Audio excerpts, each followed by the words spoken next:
agreements. And the 6 months ago, you asked for all the treaties to come back. And I'm thinking it's not just aviation. There's just a lot of work to do in terms of the quality of agreements that Nigeria makes with other countries. Now, looking at agreements, what are some of the things we should begin to consider when you're making an agreement with another country, whether you're making it for a BASA deal or for any other trade deal or an economic deal? What are the first considerations? Before we pick up any, we should first of all have a policy. And our policies should be simple, should focus on 3 things. Before we sign that agreement, the policy should make sure that, number 1, there isn't an infringement on human rights. Yeah. 2, it does not impact negatively on our environment. Yes. And 3, it must have sustainable development. And that has been my worry with for example, with the policy of government to increase tariffs on vehicles, or importation of vehicles. Yes.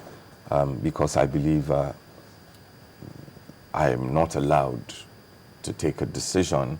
If you're saying if we're importing, you have to pay a certain amount, it has to be 70%. What if I decide to drive a Rolls Royce and they don't assemble Rolls Royce in Nigeria?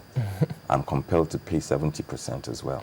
But that aside, UNCTAD, the United Nations Conference on Trade and Development, has called for a review globally of treaties entered into, particularly business investment treaties, for example.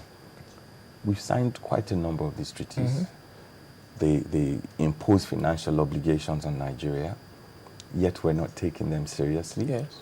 The average Nigerian isn't aware of the treaties we have entered into or what country we have entered. There isn't any public known compilation of these treaties. And we should have it. The Treaties Act states that clearly. Wow. It states that the Office of the Attorney General should be the custodian of these treaties, but unfortunately, not as a fault of the Office of the Attorney or the fault of the Attorney General. These things are just not brought back there. But if you look at South Africans, you see quite a lot of South African companies coming to Nigeria. You see ShopRite, you see Protean. They have a good understanding of the treaties they've signed with Nigeria, and they are taking advantage of those treaties. On the flip side, I think, can you close your eyes and try to imagine how many Nigerian businesses have gone to South Africa and have succeeded? Not because the South African government are not wanting us to, but Nigerians aren't enjoying because they are not aware of these provisions.